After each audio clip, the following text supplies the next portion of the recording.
দেখি হ্যাঁ, নাহলে চলে আসবে তো আলুর চপ খেতে। আমাদের সদস্য, ঘরের একমাত্র সদস্য, আদরের সদস্য বাবু। আমি শ্রাবন্তী, বেঙ্গলি ফিউশনে তোমাদের সবাইকে স্বাগত জানিয়ে একটা পজিটিভ ব্লগ শুরু করছি। আশা করছি তোমরা সবাই খুব ভালো আছো। সারা সপ্তাহ ধরে কাজের টেনশন সবারই মাথার উপর থাকে, তা কোথাও হয়তো এই স্যাটারডে সানডে দেখে বা ফ্রাইডে একটুখানি বেরোনো যেতেই পারে ফ্যামিলির সাথে, কিংবা বন্ধু বান্ধবের সঙ্গে ছোটোখাটো পার্টি বানানোই যায়। তো সেই হিসাবে আমরা কিন্তু টাইমটাকে এইভাবে স্পেন্ড করতে পারি, কারণ তাহলে আবার নতুনভাবে সোমবার থেকে ইন্টারেস্ট নিয়ে কাজ শুরু করা যায়। ছোটোবেলায় যখনই বৃষ্টিতে ভিজতে যেতাম আমার একটু ঠান্ডা লাগা ধার ছিল, বাবা মা সবাই মানা করতো যে একদম বৃষ্টিতে ভিজবে না, কিন্তু বড় হয়ে যাওয়ার পর সেটা তো আর কোনো ব্যাপার ছিল না। তখন কলেজ থেকে যখন সাইকেল নিয়ে ফিরতাম তখন কখনো কখনো বৃষ্টিতে ভিজতাম, এবং ডান হাতে ছাতা বাঁ হাতে সাইকেল চালানো, সেটার মজাই আলাদা। শীতকালেও আমি ওইভাবে সাইকেল চালাতাম, খুব মজা লাগতো। এখন ওই সবগুলো মনে পড়লে বেশ ভালো লাগে আর কি।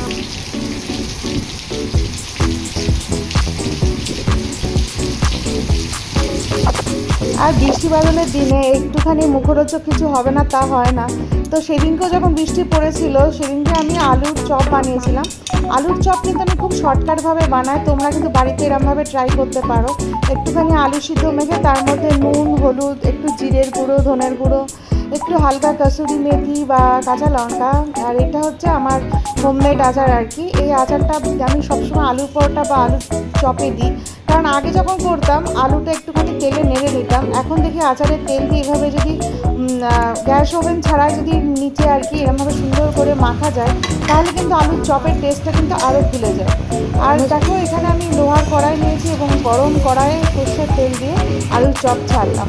আর যখন আমি আলুর চপ বানাচ্ছিলাম আমার হাজব্যান্ড বলছিল তাহলে আমিও একটা জিনিস করবো, ঘরের লাইটটা অন করবি তো না।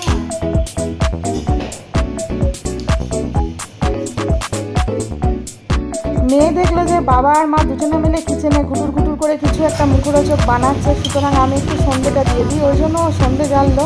আর তারপরে কিন্তু আমরা সবাই মিলে একটা স্ন্যাক্স বানালাম, সেটা হচ্ছে আলুর চপ, যেটা আগেই আমি তোমাদের দেখালাম। এবং আলুর চপের সাথে একটা জিনিস বলেছিলাম যে একটা জিনিস বানাচ্ছি, সেইটা হচ্ছে ক্যাপসিকাম চপ। ক্যাপসিকাম চপ কিন্তু এইভাবে কোনো প্ল্যানিং ছিল না, হঠাৎ করে কিছুটা ব্যাটার বেঁচে যায়, সেই ব্যাটারে ক্যাপসিকামগুলো একটু লম্বা লম্বা করে কেটে তার মধ্যে একটু মানে চালের গুঁড়ো আর বেসন দুটো মিলিয়ে একটুখানি দিলে বেশ সুন্দর লাগে খেতে আর কি। তোমরা বাড়িতে বানিয়ে দেখো, শুধু বেসনে কিন্তু করলে অতটা ভালো লাগবে না, একটু চালের গুঁড়ো মেশালে বেশি সুন্দর লাগে। বাপরে, সস, আলুর চপ,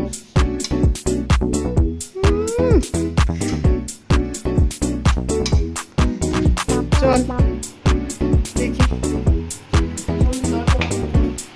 হ্যাঁ, নাহলে চলে আসবে তো আলুর চপ খেতে। আমাদের সদস্য, ঘরের একমাত্র সদস্য, আদরের সদস্য বাবু। টেবিলে তোলে মুখ লুকাচ্ছিস কেন? আলুর চপ খাবে বাবা? এখন কিছু করবেই না। এই এই এই রিমোট নিয়ে কি করছিস? হ্যাঁ,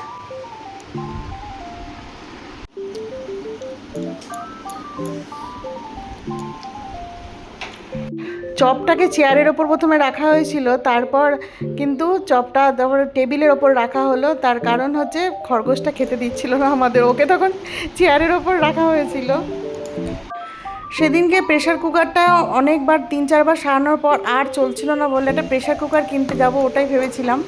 আর সেটা ভাবার জন্য সাকচি বাজারে গেছিলাম, তো একটা সুন্দর স্টিলের বক্স কিনেছি। এগুলো কি বলো তো, যে আমি ফ্রিজে কিছু স্টোর করতে গেলে এগুলো খুব ভালো লাগে। আর ছোটোবেলায় আমার একটা অ্যালুমিনিয়ামের টিফিন বক্স ছিল, যেটা আমি স্কুলে নিয়ে যেতাম, তখন থেকে আমার স্টিলের এরকম টাইপের রেক্ট্যাঙ্গেল শেপের স্টিলের টিফিন বক্স খুব পছন্দ ছিল।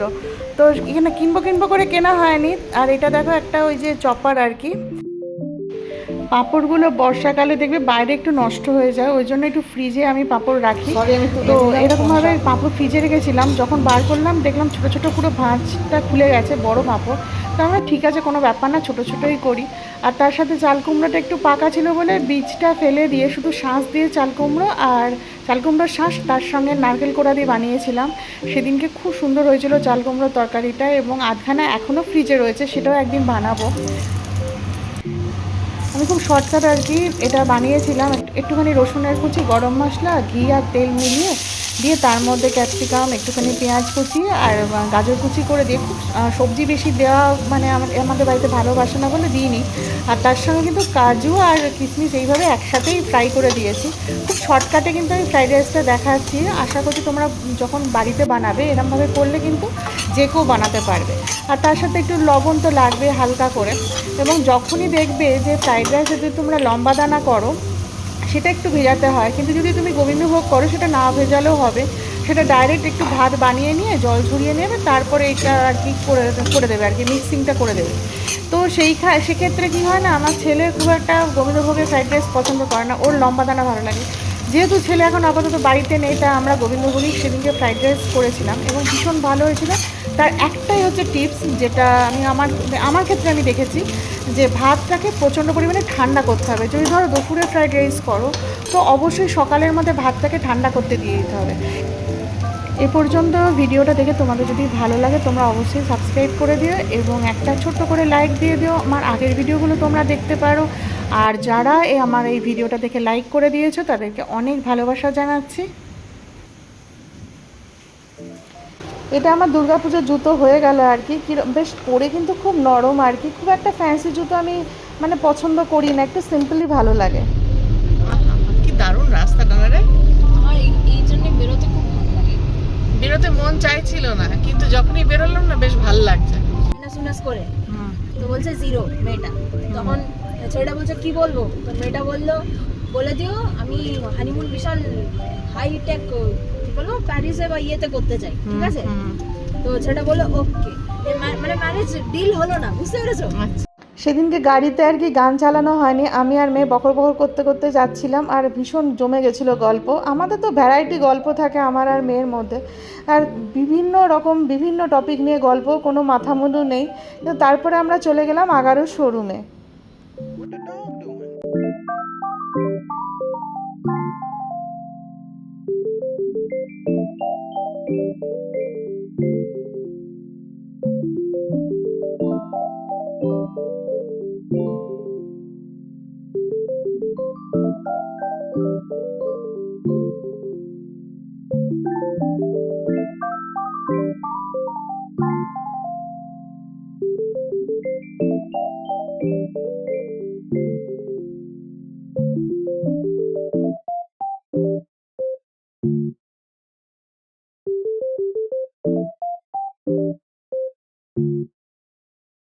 What the dog doing?